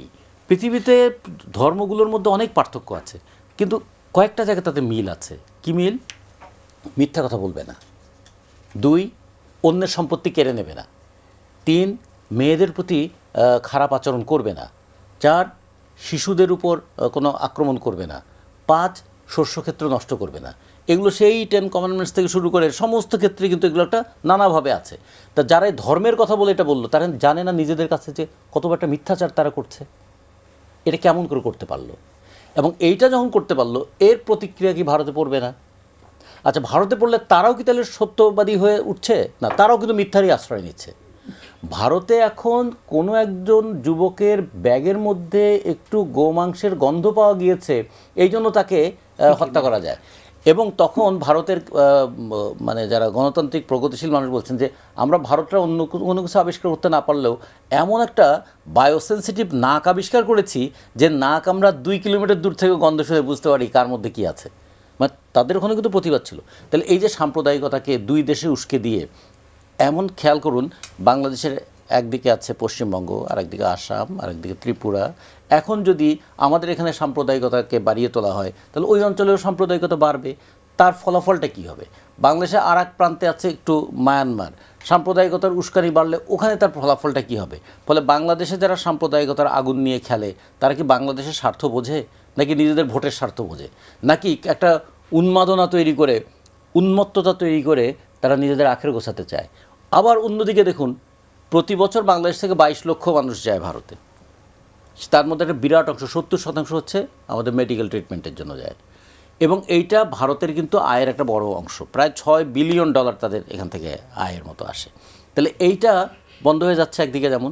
দ্বিতীয়ত, বাংলাদেশের জনগণের কি এতে অসুবিধা হচ্ছে না? মেডিকেল সায়েন্স এ তো কোনো ধর্ম মানে না। আমার মাথা ব্যথা করছে, আমি প্যারাসিটামল খাবো। এই প্যারাসিটামল কি ধর্ম মানে, লিঙ্গ মানে, বর্ণ মানে? যে কালোদের কাজ করবে না, সাদাদের গায়ে কাজ করবে, নারীদের করবে না, পুরুষদের ক্ষেত্রে কাজ করবে, মুসলমানদের করবে না, হিন্দুদের ক্ষেত্রে কাজ করবে। তারপরে মেডিকেল ট্রিটমেন্ট এটা বেসড অন সায়েন্স। এর মধ্যে একটা ধর্মনিরপেক্ষ চরিত্র আছে, এর মধ্যে একটা সেকুলার আউটলুক আছে। কিন্তু সেটাও দেখেন আজকে সাম্প্রদায়িকতার কবলে কীভাবে বাধাগ্রস্ত আমরা হচ্ছি। এবং এইটাকে কন্ট্রোল করার দায়িত্বটা কার ছিল? অভ্যুত্থানের মধ্য দিয়ে আমরা গণতান্ত্রিক মূল্যবোধ গড়ে তুলেছিলাম। সেই মূল্যবোধের জায়গাটা কেন 1 বছর 5 মাসে বেড়ে ওঠার পরিবর্তে আবার কমে গেল? তাহলে এটার দায়িত্ব নিতে হবে, যেমন অন্তর্বর্তীকালীন সরকারকে দায়ও নিতে হবে তাকে। কারণ জনগণ তো তাদের কাছে তাদের সম্মতিটা দিয়েছিল, সেই সম্মতিটাকে তারা সুষ্ঠুভাবে ব্যবহার করতে পারেনি। না অর্থনৈতিক ক্ষেত্রে পারলো, না সামাজিক সংস্কৃতির ক্ষেত্রে পারলো। এখন ধরুন প্রথম বিভক্তি তারা করলেন কি, জনগণের অভ্যুত্থানকে তারা বানিয়ে ফেললেন মেটিকুলাস ডিজাইন। এই যে প্রথম সন্দেহটা ঢুকিয়ে দিলেন। তারপরে কি বললেন, আমরা ভারতের 7 সিস্টার নিয়ে কাজ করব। আচ্ছা, ভারতের 7 সিস্টার নিয়ে আপনি যখন কথা বলেন, ভারত কি তাহলে তার সুযোগ নেবে না? আমরা শুধু চিকেন নেকের কথা বলবো, আমার নেকটা তাহলে তাদের নজরে পড়বে না? এগুলো কি মানে ন্যূনতম দায়বোধ সম্পন্ন কোনো স্টেটম্যানের কথা হতে পারে? এই কথাগুলো তারা বলেছেন তো। এগুলো একটা সাধারণ মানুষ বলতে পারে, রাগের মাথায় বলতে পারে, বিক্ষুব্ধ হয়ে বলতে পারে, কিন্তু তাদের মতন এইরকম মানুষ যারা দায়িত্বে আছেন তারা কি এগুলো বলতে পারেন? বলতে পেরে দেখুন, আজকে ভারতকে আমরা দায়ী করব তার আচরণের জন্য, সাথে সাথে দায়ী করব তো আমাদের এদেরকেও, যারা আমাদের জনগণের মধ্যে গণতান্ত্রিক চেতনা গড়ে তোলার পরিবর্তে সাম্প্রদায়িক উন্মাদনা বাড়িয়ে তুললেন। এবং নির্বাচন হলে একটা জবাবদিহিমূলক পরিবেশ তৈরি হবে। সেই জবাবদিহিমূলক পরিবেশ যেন তৈরি না হয়, নির্বাচনকে ডিলে করার জন্য যত ধরনের পদক্ষেপ নিয়েছেন। যে কারণে দেখুন, প্রধান উপদেষ্টা যতই বলেন নির্বাচন হবে, মানুষ বলে আসলে কি হবে? নির্বাচন কমিশন যখন তফসিল ঘোষণা করে তখনও মানুষ বলে আসলে কি হবে? তাহলে এখানেই দেখুন, একটা রাষ্ট্রের ক্ষমতায় যারা আছে তাদের কথাকে মানুষ বিশ্বাস করছে না, ভরসা পাচ্ছে না। এখান থেকে বোঝা উচিত না তারা কোথায় আছেন? ফলে এইটা যদি তারা বুঝতে পারেন, তাহলে বাংলাদেশকে ভবিষ্যতে আমরা একটা ডেমোক্রেটিক মানে সিস্টেমের দিকে নিয়ে যেতে পারবো। একটা যে আকাঙ্ক্ষাটা ছিল আমাদের অভ্যুত্থানের মধ্য দিয়ে, সেই আকাঙ্ক্ষার বাস্তবায়ন একটা গণতান্ত্রিক রূপান্তরের দিকে আমরা যেতে পারবো। জি, জনাব মোফাজ্জল করিম, এই যে দায় ও দায়িত্ববোধ সরকারের যা থাকা ছিল, যা বর্তমান বাস্তবতা বলে, আপনি কি দেখছেন? দায় ও দায়িত্ববোধ, ভালো প্রশ্ন। আমি যদি বলি যে এই অন্তর্বর্তীকালীন সরকার এটা অন্তরের সরকার না, তারা জানে 2 দিনের মেহমান, তারা এসছেন, বসছেন, সবার সঙ্গে হাত মিলাচ্ছেন, চা পানি খাচ্ছেন, তারপরে তারা জানেন যে তাদের একটা নির্দিষ্ট সময়ে চলে যেতে হবে। অতএব আমার যথেষ্ট সন্দেহ আছে যে এরা কোনো রকমের সিরিয়াস কোনো এফার্ট নেবে কি না এই সমস্ত ব্যাপারে। তাদের কি দায় টাকা পড়েছে? কারণ তারা তো সবসময় ঘুম থেকে উঠে বলে আর কদিন বাকি, ও আচ্ছা আরও এখন 83 দিন আছে, এখন আর তাহলে 73 দিন আছে। এই সমস্ত করে তো আর দেশপ্রেমও হতে পারে না, দেশ রক্ষাও হতে পারে না, বড় কিছু আশাও করা যেতে পারে না। তাহলে হোয়াট ইজ দি আনসার হচ্ছে একটা, ভাই যখন আপনারা চলেই যাবেন এবং চলে যাওয়ার জন্য মনস্থির করে ফেলেছেন, আপনারা জানেন যে আপনাদের হায়াত বেশি দিন নাই, তাহলে যা যা খেতে চান প্লিজ খেয়ে নেন, যা যা খেতে মন চায় খেয়ে আল্লাহর হস্তে বিদায় হন। যারা এখানে আসবে, নতুন যারা আসবে, তারা অবশ্যই আসবে যে থাকিব, এবং যতদিন জনগণ চাহিবে ততদিন থাকিব, নির্বাচনের মাধ্যমে আসব, নির্বাচনের মাধ্যমে চলে যাব। এই ধরনের একটা সরকার হলে পরে তখন আশা করা যায়। কিন্তু অন্তর্বর্তীদের কাছ থেকে অন্তরের কোনো মানে এফার্ট পাবেন বলে আমার মনে হয় না। গত 2-3 দিনে যা হলো তাই তো সরকারকে নিতেই হবে নাকি? কোনটা? গত 2-3 দিনে যা হলো, হ্যাঁ। হাদির মৃত্যুর পরে, হাদির শহীদ হওয়ার পরে পুরো দেশ জুড়ে যা ঘটলো, সেখানে প্রথম আলো, ডেইলি স্টার তো অবশ্যই আসবেই। এই যে ছায়ানট, উদিচি, যত ঘটনা, এর দায়িত্ব আসলে সরকারকে নিতে হবে। এই দায়িত্ব, দায়টা কার? জি। এই দায়টা আমি তো বলবো সমস্ত বাংলাদেশের সব মানুষের। এগুলা এখন পয়েন্ট আউট করে লাভ নেই যে এই দায় পুলিশ ফেল করেছে বা সরকার ফেল করেছে বা ইউনূস সাহেব কিছু পদক্ষেপ নিতে ভুল করেছেন। এগুলা দিয়ে কী হবে? যেটা করতে হবে সেটা ঠিক আছে, যা হওয়ার হয়েছে হয়েছে, কিন্তু অতি শিগগিরই এই দিন আর দিন নয়, আরও দিন আছে, অন্য দিন আসবে, এবং তোমরা হে বাংলাদেশের অধিবাসীগণ, তোমাদের দায়িত্ব সম্বন্ধে তোমরা এখনই সচেতন হয়ে যাও। শিগগিরই তোমাদেরকে ব্যবস্থা নিতে হবে। আপনি যে কথাগুলো বলছেন, এগুলো ব্যবস্থা দেশবাসীকে নিতে হবে। তো দেশবাসী তো আর প্রত্যেকে গিয়ে তো আর প্রধানমন্ত্রী, মুখ্যমন্ত্রী ইত্যাদি হবে না। তাহলে কি ভোটটা দিবে? এই ভোটটা ঠিকমতো আসুক, এবং জনগণের একটা প্রত্যাশিত একটা বা কাঙ্ক্ষিত একটা সরকার আসুক। তাদের কাছ থেকে আমরা নিশ্চয়ই শুধু আশা করব না, আমরা তাদেরকে বাধ্য করব ব্যবস্থা নেওয়ার জন্যে। সেই পর্যন্ত এর বেশি আর কিছু করা উচিত না। সময়টা পার হয়ে যাক ভালোই ভালোই। বলছেন তো ফেব্রুয়ারিতে নির্বাচন দিবেন, আলহামদুলিল্লাহ, ওই ফেব্রুয়ারি নির্বাচনটা দিয়ে দেন। এটাকে মার্চ করতে যাইয়েন না, মার্চ বা এপ্রিল করতে যাইয়েন না, ফেব্রুয়ারিতেই করেন। নির্বাচনটা সুন্দর সুষ্ঠুভাবে করেন, তাহলে আমরা আপনাদেরকে 10-এর মধ্যে 10 দিব, এবং আপনারা যাওয়ার সময় আপনাদের হাতে মিষ্টির হাঁড়ি ধরাই দিব। নাসিম ফেরদৌসী, যে যা যা হলো, এবং জনাব মোফাজ্জল করিম বলছিলেন যে দিন শেষে আসলে নির্বাচনটা দিয়ে নির্বাচিত সরকারের হাতে ক্ষমতাটা আসা এখন জরুরি। কিন্তু এই যে ঘুরে ফিরে তো যা হচ্ছে, সব কিছুর মধ্যেই এক ধরনের নির্বাচন বানচালের গন্ধ, নির্বাচন বানচালের ষড়যন্ত্র, এই জায়গা থেকে উত্তরণ হবে কিভাবে? এই জায়গা থেকে উত্তরণ হওয়া কঠিন, কারণ যে সরকার এখন আছে, আমি দেখতে পাই না যে তারা চলে যেতে চায়। তারা যদি দীর্ঘস্থায়ী হতে চায় তাহলে তারা নির্বাচন দিবে না। আপনাদের মনে থাকবে উনি একবার বলেছিলেন যে লোকজন বলছে যে তোমরা 5 বছর থাকো, আপনি 50 বছর থাকেন। এই কথাটা উনি বলেছিলেন। তো সেই 50 বছর থাকার পরিকল্পনা যদি থাকে তাহলে নির্বাচন অবশ্যই দিবেন না। এবং নির্বাচন বানচাল যারা করছে তাদেরকে কিছুটা উস্কানি তো নিশ্চয়ই, নীরবতাই উস্কানি। নীরব থাকছেন। এই যেগুলো ঘটনাগুলো আপনি বললেন, হাদির মৃত্যু থেকে নিয়ে, হাদির মার্ডার থেকে নিয়ে, যেখানে কোনো ধরার মানে প্রথম 2 ঘন্টার মধ্যে লোক ধরার চেষ্টা করা উচিত ছিল, সেটা না করে বসে থেকে 24 ঘন্টা, তারপরে বলছেন যে সে ভারত পালিয়ে গেছে, খুনি ভারতে পালিয়ে গেছে। সেটাও তো নিশ্চয়তা দিতে পারছেন না যে হ্যাঁ সত্যিই সে ভারতে পালিয়ে গেছে।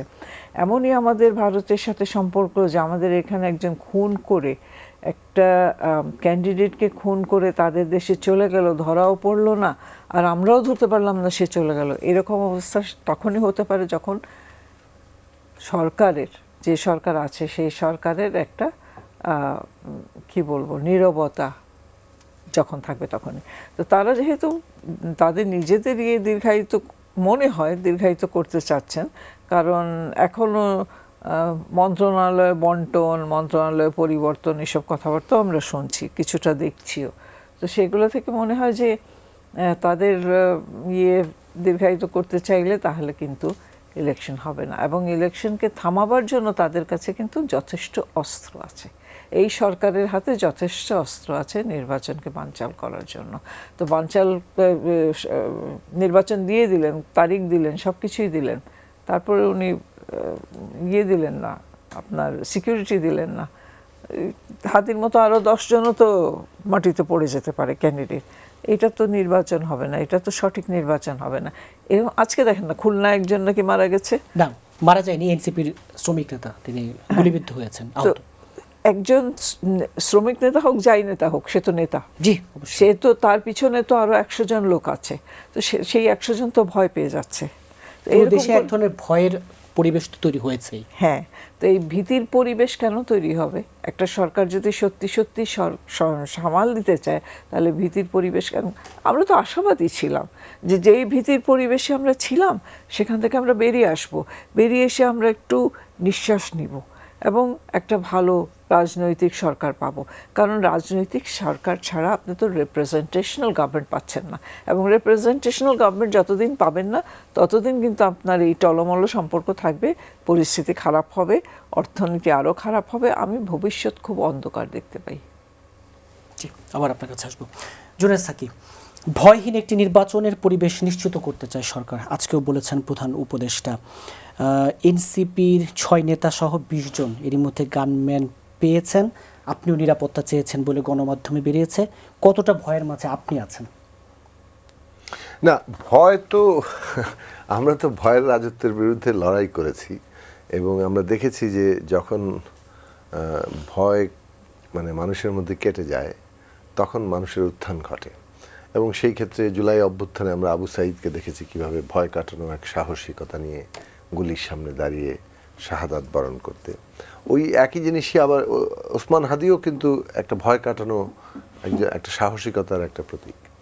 ওই জায়গাটা আছে এখন, মানে এইটা তাদের অস্ত্র। সমস্ত গণবিরোধী শক্তি চাইবে ভয়ের ইনস্ট্রুমেন্ট দিয়ে, ভয় দিয়ে মানে একটা জিনিসকে দাবিয়ে রাখতে। তো এটা জুলাইয়ে এসে ফেল করে গিয়েছিল, কিন্তু এখন আবার সে একই অস্ত্র ব্যবহার চলছে এবং সরাসরি খুন করা হচ্ছে। সেই ক্ষেত্রে ধরুন মানে একটা তো হচ্ছে আইন শৃঙ্খলা মেজার্স, সেইটার জন্য ধরেন নিরাপত্তা বাহিনী তারা ভূমিকা নেবে, এবং গভর্নমেন্ট কেন নিরাপত্তা বাহিনীকে কিংবা আইনশৃঙ্খলা বাহিনীকে কিংবা গোয়েন্দা সংস্থাকে যথেষ্ট এফেক্টিভ করতে পারছেন না?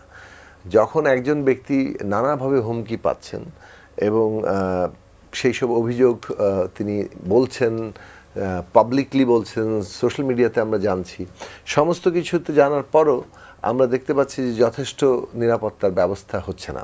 এইটা তো মানে খুবই হালকাভাবে আপনি যদি নিয়ে থাকেন যে ও আছে এগুলো সেফ পলিটিক্যাল রেটরিক, সেটা তো না। এখন ওসমান হাদিকে জীবন দিয়ে এটা আমাদের সামনে প্রমাণ করতে হলো যে এটা হালকা কোনো পলিটিক্যাল রেটরিক না, তারা হামলা করছে। এবং আজকেও এনসিপির খুলনায় তাদের একজন নেতাকে আবার গুলি করা হয়েছে। তারপরে এই বিষয়টা আছে, এটা আমাদেরকে ভয় মানে আইনশৃঙ্খলা বাহিনী কিংবা প্রশাসন সমস্ত দিক থেকে নিরাপত্তার জায়গাটা করতে হবে, এবং সেটা করতে গেলে যারা হুমকি দিচ্ছে তাদের গ্রেফতার করতে হবে। যে সমস্ত অস্ত্রগুলো লুট হয়েছিল এবং এই সেই সময় ছাত্রলীগ, যুবলীগ, এদের ক্যাডারদেরকে দেওয়া হয়েছিল, সেগুলো অস্ত্র উদ্ধার করতে হবে। এইটা হচ্ছে আইনশৃঙ্খলাগত কাজ, কিন্তু পলিটিক্যাল কাজটা আরও অনেক বড়। আমরা যদি এখন ধরেন সর্ষের মধ্যে যদি ভূত থাকে তাহলে তো মুশকিল হবে, তাই না? জুলাই আন্দোলনকারী শক্তি মূল এখন লক্ষ্য হওয়া উচিত যে আমাদের 3টা বড় লক্ষ্য: বিচার, সংস্কার, নির্বাচন। এবং আপনি দেখুন নির্বাচনটা এখন অপরিহার্য হয়ে উঠেছে সংস্কারটা বাস্তবায়ন করার জন্য। মানে নির্বাচন স্রেফ একটা ক্ষমতা হস্তান্তর না, কিন্তু আমরা যদি রিয়েলি একটা ডেমোক্রেটিক যাত্রা চাই, আমরা সংবিধান সংস্কার পরিষদ করতে যাচ্ছি, এবং সেখানে 6 মাসের মধ্যে সংবিধান সংস্কারগুলো অ্যাডাপ্ট করা হবে, দেন এটার বাস্তবায়ন করা হবে। এই একটা হিস্টোরিক্যাল কাজ আমাদের সামনে, যেটার মধ্য দিয়ে আমাদের রাষ্ট্র একটা নতুন জায়গায় যাবে বলে আমরা প্রত্যাশা করছি, একটা ক্ষমতার ভারসাম্য জবাব। যার জন্য নির্বাচন দরকার। তার জন্য নির্বাচন একেবারে অপরে, গণভোট, তারপরে এই যে সংবিধান সংস্কার পরিষদ এবং জাতীয় সংসদ নির্বাচন, এই দুটো জিনিস ছাড়া তো আপনি ওখানে যেতে পারবেন না। সুতরাং এখানে যারা নির্বাচন মানে আওয়ামী লীগ মানে কিংবা ভারতে যারা এখন অবস্থান করে পালিয়ে গিয়ে যারা এটা নস্যাৎ করতে চাইছে, এটা আন্ডারস্ট্যান্ডেবল, তারা এটা করতে চাইবে, সেইটার জন্য তারা অনেক নাশকতা করছে। এখন তার বিরুদ্ধে তো আমাদের আন্দোলনকারী শক্তিসমূহের ঐক্য থাকতে হবে। আন্দোলনকারী শক্তিসমূহের মধ্যে যদি বিভাজন থাকে কিংবা কোনো একটা গ্রুপ, স্বার্থান্বেষী গ্রুপ যদি দাঁড়িয়ে যায়, যারা এই যে মানে কি বলে যে তারাও নির্বাচনকে বানচাল করতে চায়, তাহলে এমন একটা পরিস্থিতির সৃষ্টি হয় যে আমরা এই যে মানে আততায়ীদের পথ খোলা করে দেই। ফলে পলিটিক্যাল জায়গাটা আইন শৃঙ্খলা মেজরের সাথে সাথে অত্যন্ত গুরুত্বপূর্ণ যে আমাদের জুলাইয়ের যে ঐক্য সেটা রক্ষা করতে হবে। কেন? একটা ডেমোক্রেটিক ব্যবস্থায় যদি আমরা মানে না পৌঁছাতে পারি তাহলে আমরা এখানে কোনো পক্ষই লাভবান হবে না। মানে বিশেষত আন্দোলনকারী কোনো শক্তি, কোনো একটা আন্দোলনকারীদের কোনো একটা ফোর্স যদি মনে করে ও আচ্ছা এইটা যদি ইলেকশনটা পিছিয়ে দেওয়া যায় আমাদের লাভ আছে, যে হিসেবগুলো তারা করছেন এইটা হিসেবটা আখেরে শেষ পর্যন্ত তাদের পক্ষে নেওয়া যেতে পারে। সেই কারণেই বলছি যে গণতান্ত্রিক উত্তরণ সকলের জন্যই জরুরি, এটা বাংলাদেশের অস্তিত্বের জন্য এখন জরুরি। অর্থনীতির যে অবস্থা, আপনি ইলেকশন পেছানো অ্যাফোর্ড করতে পারেন, আপনি মানে টোটাল জিনিসটা কোথায় চলে যাবে এটা কল্পনা করতে পারছে না যে ইকোনমিক কোলাপস, মানে অলরেডি আমরা যে ভালনারেবল অবস্থায় আছি সেখানে আপনাকে নির্বাচনটা যেতে হবে। তার ফলে এখন দরকার জুলাইয়ের ঐক্যটা, ন্যূনতম জাতীয় ঐক্যমত্য, যেটা জরুরি এই কারণে যে আমরা একটা ডেমোক্রেটিক ট্রানজিশনে আছি। আপনি একটা গণতান্ত্রিক ব্যবস্থার মধ্যে বিরোধকে যতদূর পর্যন্ত নিতে পারেন, আপনি একটা নাজুক অবস্থায় কিন্তু বিরোধ ওই জায়গায় নিলে মানে ফলাফল একেবারেই ভিন্ন রকম বিপর্যয়ের জায়গায় আসতে পারে। ফলে আমরা যেটা মনে করি যে আমাদের বিরোধ সত্ত্বেও ন্যূনতম জাতীয় ঐক্যমত্য দরকার এই গণতান্ত্রিক উত্তরণের জন্য, যেটা আমাদের সকলেরই ওই যেটাকে বলে যে মানে কমন ইন্টারেস্ট, মানে একটা সাধারণ স্বার্থ, এবং এটা বাংলাদেশের স্বার্থ। ফলে যারা নির্বাচন বানচাল করতে চাইছে তারা স্পষ্টত বাংলাদেশের স্বার্থের বিরুদ্ধে, জাতীয় স্বার্থের বিরুদ্ধে অবস্থান নিচ্ছে, তাদেরকে বয়কট করতে হবে। রাজকুজ্জামান রতন, এই যে সিইসি বলছেন ভোটের দিন যতই ঘনাবে ভয় ততই কাটবে, কাটবে না বাড়বে? কাটবে, দুটো কারণে কাটবে। যে আমরা যখন 90-এর ছাত্র আন্দোলনের সময় ছিলাম, পুলিশের গুলিতে আমাদের একজন সহযোদ্ধা মৃত্যুবরণ করার পরে 5 মিনিট 7 মিনিটের জন্য রাস্তা ফাঁকা হয়ে যেত, আবার 10 মিনিট পরে দেখলাম কোথা থেকে আবার শত শত মানুষ এসে ভিড় করতো ওখানে। তার মানে মানুষের কখনো কখনো ভয় পেতে পেতে আর ভয় পায় না, সেরকম একটা জায়গা তৈরি হয়। ফলে নির্বাচনী যদি ক্যাম্পেইনটা শুরু হয়, মানুষ যখন রাস্তায় নামবে তখন এরকম নানা ধরনের গোপন ষড়যন্ত্র, সেগুলো হয়তো তারা মোকাবেলা করতে পারবে। এটা হলো এক। দ্বিতীয়ত, নির্বাচনকালীন সরকারের আচরণটাই হচ্ছে গুরুত্বপূর্ণ। জনগণের তো একটা ভূমিকা থাকবে, কিন্তু নির্বাচনকালীন সরকার, যেটা ইতিমধ্যে আমরা শুনলাম যে এটা কি অন্তর্বর্তীকালীন সরকার, তার অন্তরের বাসনা কি এইরকম যেটাকে অন্তহীন সরকারে রূপান্তরিত করবেন? কারণ জনগণ নাকি কেউ কেউ বলেছে 50 বছর থাকতে। আচ্ছা, তার বয়স যদি এখন 85 হয়, 50 বছর পরে তার বয়স হবে 135, এটা কি সম্ভব? কিন্তু তারপরে মানুষের আকাঙ্ক্ষার তো কোনো সীমা থাকে না, এরকম আকাঙ্ক্ষা হয়তো থাকতেও পারে। তো এর ফলটা কি হয়? এর ফলটা কিন্তু দেখা যায় পরবর্তীতে সমস্ত ক্ষেত্রে একটা মানে প্রাণ চায় চক্ষু না চায়, এরকম আমরা শুনেছি না গান। ইলেকশন দিতে চায় না, কিন্তু ইলেকশন না দিয়েও উপায় নাই, এরকম একটা পরিস্থিতিতে মানে এই অন্তর্বর্তীকালীন সরকার পড়ে গেছে। এই জন্য কত ডিলে করা যায় তার একটা চেষ্টা আছে। আবার আর এক দল আছে এখানে, ইলেকশন না করে সমস্ত সুবিধা যারা এনজয় করছেন, তারা মনে করেন ইলেকশন করে ঝামেলা করার কি দরকার, সুবিধা তো যা পাওয়ার পাচ্ছি, কর্তৃত্ব যা করার করতে পারছি, আমি আঙুল তুললেই তো অনেক কিছু হয়ে যায়, আমি একটু ভয় দেখালেই তো অনেক কিছু পাওয়া যায়। তো ফলে তারাও এই ভয়ের রাজত্বটা টিকিয়ে রাখারও চেষ্টা করছেন। এবং ভয়ের রাজত্বের ক্ষেত্রে দুটো জিনিস খুব গুরুত্বপূর্ণ। একটা হলো সাম্প্রদায়িক উন্মাদনা দিয়ে মানুষকে ভীতিকর করে রাখা যায়, আর হলো ট্যাগ পলিটিক্স। আওয়ামী লীগ যেমন একটা ট্যাগিং করতো না, যে তার বিরোধিতা করলেই সে স্বাধীনতা বিরোধী, এখনও তেমনি কোনো একটা কথা বিরোধিতা করলে সে হচ্ছে ফ্যাসিস্টদের সহযোগী। এই যে করে মানুষের গণতান্ত্রিক চেতনাটাকে শেষ করে দিচ্ছে।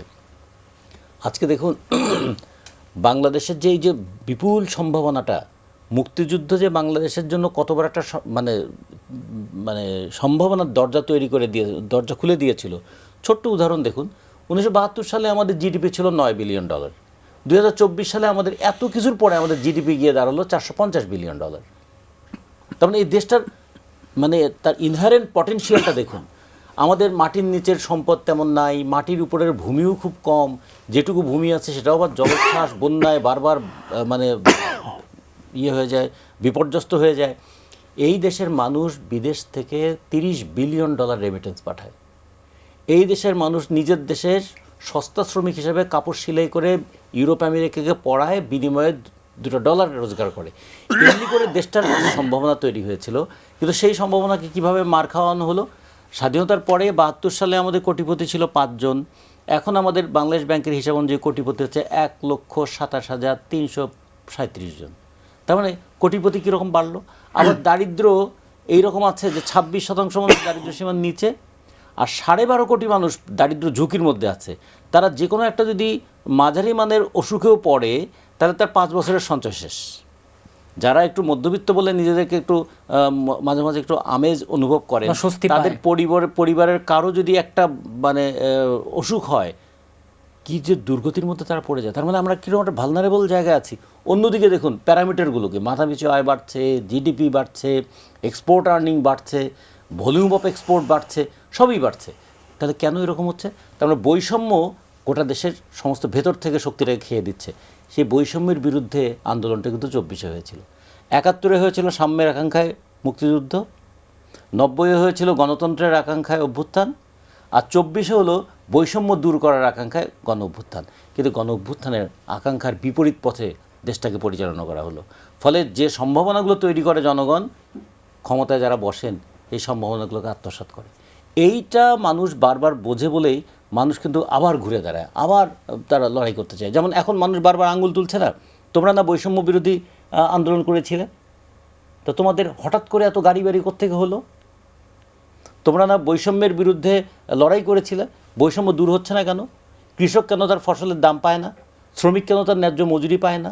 নাগরিক কেন তার স্বাভাবিক জীবনযাপনের নিশ্চয়তা পায় না? যে লক্ষ নারীরা রাস্তায় নেমেছিল সেই নারীরা কেন আবার ভয়ে ঘরের মধ্যে ঢুকে যাচ্ছে? ফলে এগুলোর কিন্তু প্রশ্ন তুলবে। ফলে অভ্যুত্থান শুধু সরকার পরিবর্তন করায় নাই, অভ্যুত্থান কিন্তু মানুষের মনন জগতে একটা ধাক্কা দিয়েছে, প্রশ্ন করতে শিখিয়েছে। তাহলে কি নির্বাচন যত ঘনিয়ে আসবে তত ভয় কাটবে? প্রশ্নটাকে ভয় পায় বলে সাম্প্রদায়িকতা গিয়ে এসে আড়াল করতে চায়। ফলে নির্বাচন যখন আসবে, মানুষ যখন নামবে, তখন তারা বলবে যে হ্যাঁ আমি একটা সুষ্ঠু নির্বাচন চাই, তোমার দায়িত্ব নির্বাচনটা সুষ্ঠু করা, তারপরে যারা ক্ষমতায় থাকবেন তারা জবাবদিহি করবেন। এখন তো আপনার কাছে কিছু চাইলে আপনি বললেন আমি তো অন্তর্বর্তীকালীন সরকার, যেমন ভাই বললেন না যে আমি সকালে আছি কিনা, কালকে আছি কিনা, আমি অন্তর্বর্তীকালীন সরকার, কিন্তু চুক্তিগুলো করছি আমি যুদ্ধবিমান কেনার চুক্তি করছি, আমি চট্টগ্রাম বন্দরের টার্মিনাল সেটাকে 45 বছরের জন্য লিজ দেওয়ার চুক্তি করছি। ওগুলো করার ক্ষেত্রে কিন্তু তখন আর অন্তর্বর্তীকালীন সরকার থাকছে না। ফলে এই যে দ্বিচারিতা হচ্ছে, এগুলোও কিন্তু মানুষের মধ্যে প্রশ্ন তৈরি করে। বলে আমরা মনে করি নির্বাচন হলে একদম এই দেশের সব সমস্যার সমাধান হবে তা না।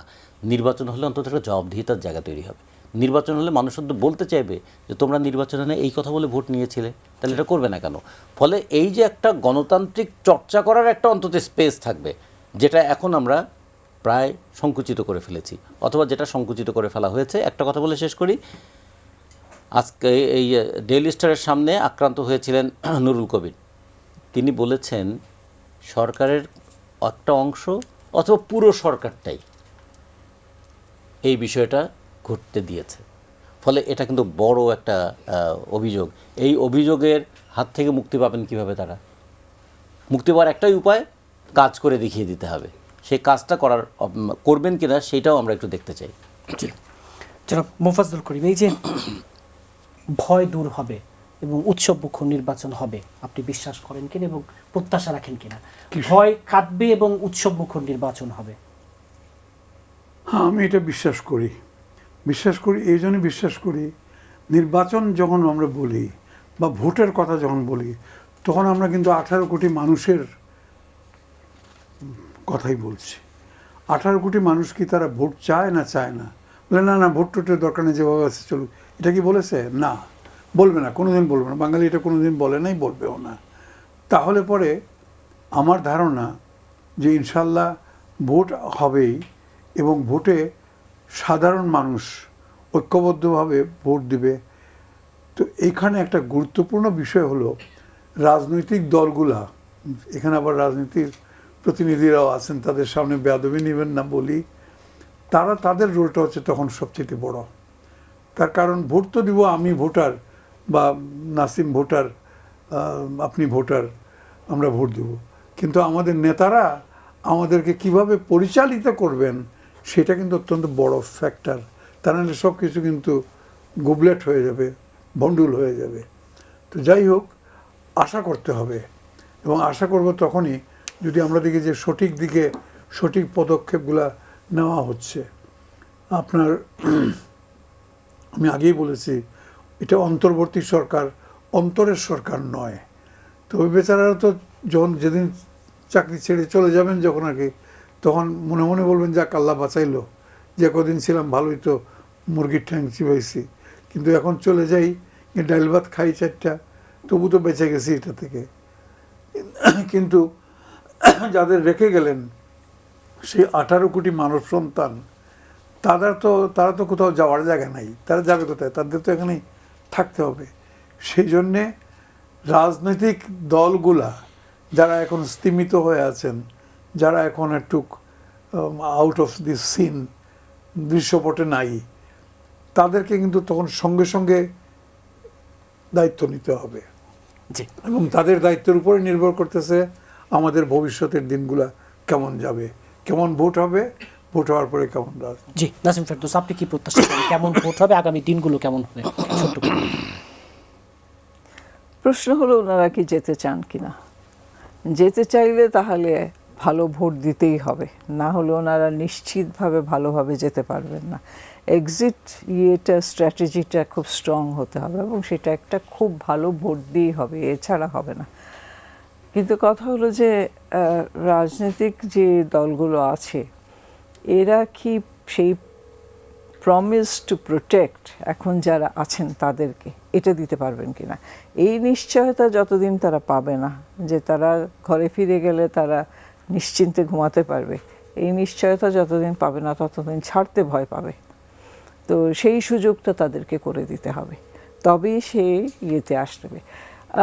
দীর্ঘদিন দেখলাম ওনারা রাজনৈতিক দলগুলো সরকারের সাথে ঐক্যমত আলোচনা করলেন, কিন্তু আসলেই কি তারা কোনো কিছুতে ঐক্যমত তো এস্টাবলিশ করতে পেরেছেন?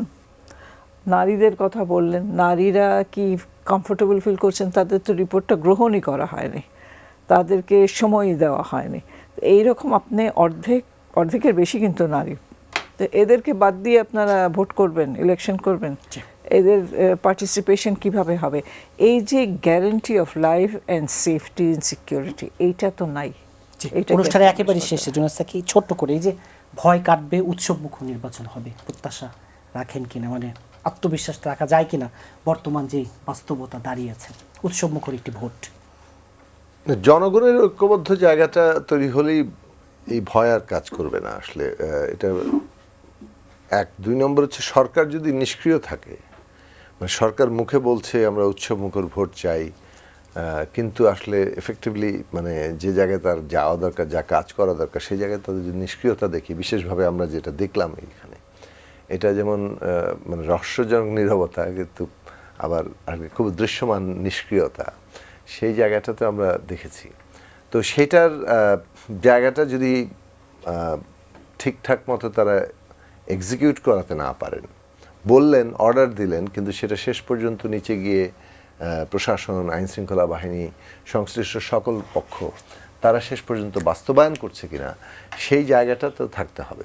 এবং স্পষ্টত পক্ষপাত মুক্ত হতে হবে। সরকারের মানে বিরুদ্ধে পক্ষপাতের অভিযোগ কিন্তু নানা মহল থেকেই উঠছে।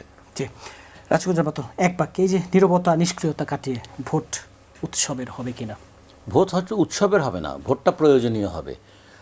আমাদের এখানে ভোটটা হয়ে যাবে প্রতিযোগিতার, ভোটটা হয়ে যাবে প্রতিজ্ঞার, এবং ভোটটা হয়ে যাবে এই চলমান অচলাবস্থা থেকে অন্তত একটা জবাবদিহি প্রতিষ্ঠা করার একটা জন্য নির্বাচন। ফলে ঠিক উৎসব হবে না, কারণ আমাদের এখানে কালো টাকার প্রবাহ বন্ধ হবে না, ধর্মের রাজনৈতিক ব্যবহার বন্ধ হবে না, কাউকে বেহেশতে যাওয়া পাঠানো, কাউকে দোজখে পাঠানো, সেগুলো চলতে থাকবে।